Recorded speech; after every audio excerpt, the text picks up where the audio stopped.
বন্ধুরা, আজকে ফুলকপি আলু ডিম দিয়ে ঝোল করে দেখাবো রেসিপিতে। এই যে দেখুন, মশলাগুলো রেডি করে রেখেছি, কীভাবে বানাচ্ছি আপনাদের দেখাচ্ছি। কড়ার মধ্যে তেল দিয়ে দিয়েছি, ডিমগুলোকে ভেজে নেব। ডিমের মধ্যে নুন, হলুদ আর লঙ্কার গুঁড়ো দিয়ে ভালো করে ভেজে নেব। মাখানো হয়ে গেছে, এবার একে একে ভেজে নেব।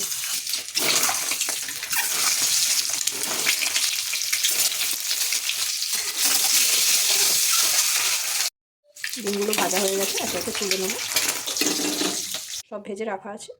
ওই তেলের মধ্যে ডিম দিয়ে দেবো, 5 ফোড়ন, এবার কেটে রাখা ফুলকপিগুলো এর মধ্যে দিয়ে দেবো।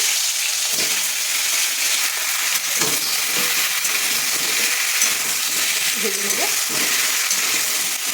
এর মধ্যে নুন দিয়ে দেবো পরিমাণ মতো হলুদ দিয়ে দেবো। ভালো করে আবার নেড়ে নেবো।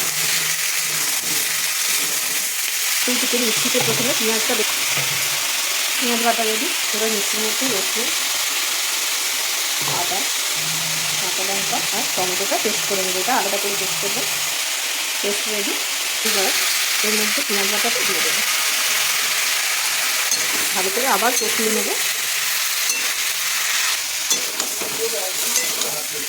পেঁয়াজটা কষানো হয়ে গেছে, এবার এই মশলাটা দিয়ে দেবো।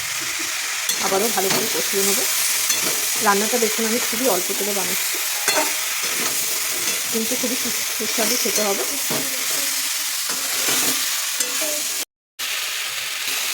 কাশ্মীরি লঙ্কার গুঁড়োটাকে দিয়ে দিলাম, জল দিয়ে গুলে রেখেছিলাম।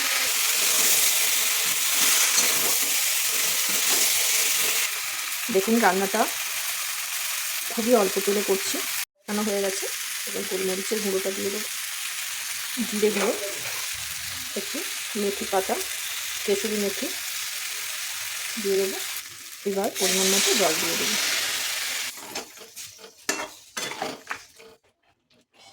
কতটা অল্প তেলে রান্না করছি আপনারা দেখতেই পাচ্ছেন। এবার ভেজে রাখা ডিমগুলো দিয়ে দেবো। সেদ্ধ হওয়া পর্যন্ত অপেক্ষা করব। রান্না কমপ্লিট। এরপর উপর থেকে ধনেপাতাটা ছড়িয়ে দেবো। এইভাবে আপনারা অল্প তেলে ফুলকপি আলু ডিম দিয়ে ঝোল বানাবেন। খুবই সুস্বাদু খেতে হবে বন্ধুরা। আমার রান্না যদি আপনাদের ভালো লাগে, প্লিজ অবশ্যই লাইক, কমেন্ট, শেয়ার করে দেবেন আর সাবস্ক্রাইব করতে ভুলবেন না।